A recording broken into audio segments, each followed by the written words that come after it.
Now, the concept of a UCC, a Uniform Civil Code, has been a subject of intense discussion for decades in our country. It aims to establish a common set of laws for personal matters such as marriage, divorce, inheritance, and adoption, applicable to all citizens regardless of their religious beliefs. But what does the Indian Constitution say about this? According to Article 44 of the Constitution of India, the state shall endeavour to secure a uniform civil code for its citizens. However, the implementation of a UCC has remained discretionary, recognizing the sensitivity and complexity of the issue. Now, our country, known for its religious diversity, currently has different personal laws based on religious affiliations. And Lakshana, some of the first few questions that you've asked, they're very self-introspecting questions that you've asked. Why do I need to be asking these questions? Why does it matter to me? And I think every journalist should ask that before you begin on a story. And honestly, Kabir, I'll tell you, the UCC is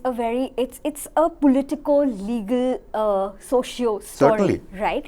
And the way I approached it, if you see it, the first part is extremely social, because I think that gets lost in the whole political debate of it. Why are we doing this story? Why should it concern me as it should concern you, right? Why is it that we need to understand what the UCC is all about, right? Before we try and debate the whole pros and cons of it, right? So to understand that, actually, I wanted to do a ground report. I wanted to understand what did you understand? Who did you speak to? Who were the, some prominent voices that you spoke to? And what did you understand? So I spoke to a lot of prominent voices, but before that, I spoke to two women who you would not ordinarily speak to. These are women on ground zero. These are women in a small town who are actually going through a very similar fate, right? This concerns their marriage, and this concerns their divorce, and this concerns their right to maintenance, right? Now, if you see the documentary, one of them has the right to maintenance and legal protection, and the court is actually, she's actually stipulated to get maintenance from her husband as a legal right, while the other woman doesn't, right? So I wanted to understand, why is this dichotomy in two women who've suffered the same fate, but why is their recourse to law so different, right? And to understand that, I went to experts, right? Because you need experts to decode this for you, right? So I went to Flavia Agnes, because she's done a lot of work in gender justice. She's actually written a book on personal laws in India. I went to, from the government, we went to Sushil Modi. In fact, Jalani is the right person on that parliamentary panel. So, and these are the voices that matter. These are the voices that will actually shape the debate, that shape the lives of these two people on ground, right? So what I understood is that we in India are very diverse people, right? We are not, we belong to very different communities. The communities are very, very bound by their own traditions and practices. I mean, we are a cultural melting pot. We are a cultural melting pot, and that is our strength, right? And there's no doubt that we are also a patriarchal society, right? Which is why right from 1930s is when the All India Women's Conference also made a pitch for the UCC, right? But to understand this in the current political context is, where is this debate going now? It's not the India of 1930s. We are everybody takes their traditions, their practices, and their culture very, very personally, right?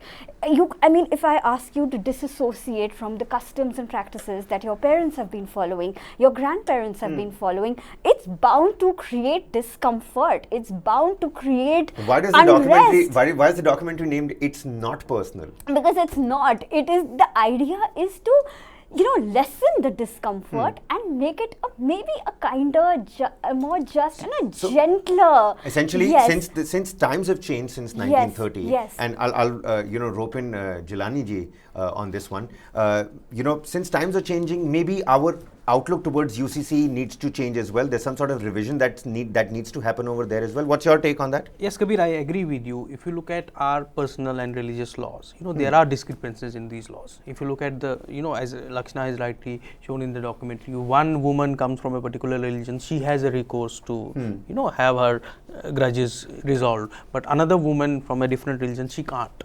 So that is where the discrepancies are. Why can a woman from a particular religion, have a recourse, and same woman in the same country, in fact within the same city, she doesn't have a recourse? So we need to look at these personal laws per se. And if you look at the UCC debate, it's important right now because it has become political, right? BJP since 1985 or even before that, it was in their manifesto. We remember Shyama Prasad Mukherjee's slogan, Ek Vidhan, Ek Nishan, Ek Pradhan. BJP, whenever they come to elections, they have these 3-4 things in their manifesto. The first was Ram Mandir, which is about to complete. Another was abrogation of Article 370, which has been done. Triple Talaq has been decriminalized. Right, and UCC is also part of that manifesto. UCC is part of that manifesto. I would call it an unfinished task for the BJP. And we are heading towards 2024 elections. We are less than a year to 2024 elections. And Indian elections, are very emotional. You don't contest elections on less emotional issues.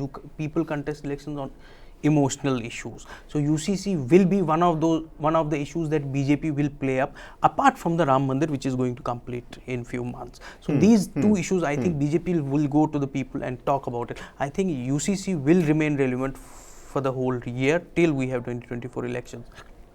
Another aspect is people will ask why BJP didn't bring it up in last almost 2 terms. They have been in power for 10 years. Timing is suspect. Timing is suspect. But again, if you look at the opposition, barring Congress, everybody has kind of cleared their stand, but Congress is still they are doing that wait and watch policy. Why? Because if you look at Congress, they will want clarity in the sense we don't have a draft of this UCC yet. Draft will come because the Law Commission has just extended the date for gathering the feedback. So once the draft will come out, the Congress will decide, because there are some issues that you do, you are doomed. You don't do, you are still doomed. It's like if you do Hindutva, you will be called, why are you doing Hindutva? But you do soft Hindutva, still you are called, bhai hamare liye to Hindutva hai, soft Hindutva, what does it mean?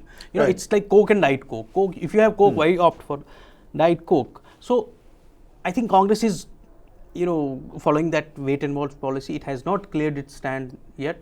Many parties like the Aam Aadmi Party has said it will support it in principle, but parties like Akhilesh Yadav Samajwadi Party have opposed it. So it is, I would say, to sum it up, it is a political issue. People who support it have elections in their mind. People who oppose it have politics Well, in their mind. Lakshana and Ghulam, we have Barkha Trehan with us, joining us here. Barkha ji, what's your viewpoint on this? We've got Lakshana in the studio, who's given us a social, viewpoint on the entire tussle, and we've got Ghulam Jilani Saab, who's given us a political, perspective on this entire bone of contention. Where do you stand? Do you think it gives us, some sort of, equality, or does it curtail religious freedom? Where are you standing here? And of course, let's not forget, 2024 is right around the corner. It's impossible to look at anything under the sun non-politically. Exactly. I feel that every citizen should have equal scrutiny. I hope I'm audible. Right, you are. Please go on. Yeah. I feel that every citizen of this country should have equal status. There should be no discrimination on the basis of religion, on the basis of gender as well. See, we have been discussing, everybody, Surakna has also discussed, and my co-panelists has also discussed, how women will benefit, how especially Muslim women will benefit from this. There's no doubt, there's no second thought about it.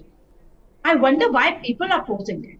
But my question, since the draft is not there, everybody is been telling that the draft is not there, and still the people are sending their feedback. 2 weeks have been extended. But my question here comes is, will it be gender neutral? Will it be same? Will the law will be same for women, men and transgender? All will be on the same platform? One nation, one law. As Pradhan Mantri Modi says, our Prime Minister Modi says, एक देश में एक ही कानून तो चलेगा. So क्या एक घर में 2 अलग-अलग कानून होंगे? One for the wife and one for the husband? No, not at all. So everybody should stand. There should be a clarity on this. I really need. I've been working hard since a decade on this issue of gender neutrality. We're living in the 21st century.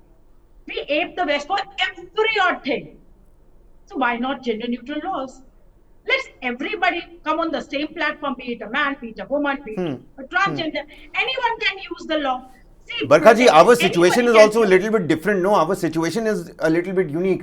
I mean, history is witness to the kind of cultural melting pot India has been for the longest time. Be it a confluence of, ethos, confluence of education, confluence of academics, confluence of cuisines, you name it. India is that melting point. And I'm willing to take, your answer. I'm just asking you, do you think it'll be fair? It'll be fair to have gender neutral laws given our unique situation? Exactly. It will be fair. Times have changed. Times have changed. I'd like to quote some NCRB data to prove Alright. my point. NCRB data says male suicide is 3 times more. That is, I'm talking about husband suicides. It is 3 times more. So when it is 3 times more, then who needs protection, man or woman? So that is why I'm saying times have changed, and India badly need of our is gender neutral laws. One nation, one law for the betterment of all the citizens. It will help many women across the globe. In India, all the women should be happy that they are getting UCC, especially Muslim women. But it will help men, the 51% of the country, be it any religion, because men are facing a lot, they are going through a lot of trauma. So when they come, when UCC comes, the biggest help will be towards the mankind, the men of this country. I have a different perspective on this, which I have shared right now with you. But again, I welcome this. The opposition parties, those who are opposing this, they should rethink about this. And whosoever says that is it's election time and that is why this UCC was brought, then it is okay. Every time is election time in this country. Every day you have elections. So you finish one and then you get another one. Maybe that's So the problem. Maybe it's all okay. that we're doing, anything that happens in this country happens for electoral gains.